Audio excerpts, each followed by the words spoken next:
6:18 and all new this morning, federal grant cuts have dealt a massive blow to Johns Hopkins University, costing the institution more than $800 million.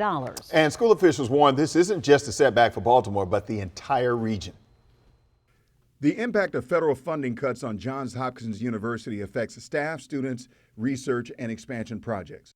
Baltimore Mayor Scott advises pushback. The number one thing that we have to do is fight what's happening in D.C. and push back on the irresponsible nature in which they are going. It should be shameful.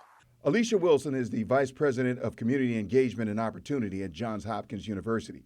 She says the university's commitment to the community is deep and widespread. From violence prevention to health care. And so in many ways, we're a problem solver, but we're also an educator and a healer and really care deeply about this community. Federal funding cuts are now impacting the timeline of some construction projects and potential jobs. They are considering cutting capital projects by 10 to 20%.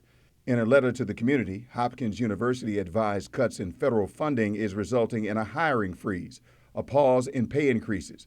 The university has already lost more than $800 million in U.S. aid grants. They write, since January, we have had 90 grants terminated by other agencies, resulting in the loss of more than $50 million in federal research funding, with more terminations arriving every week.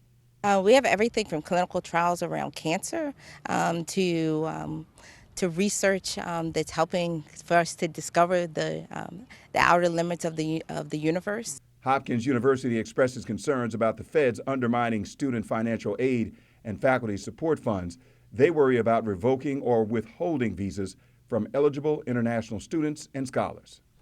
University officials are also worried about more federal cuts in the coming weeks and months as well, Allison.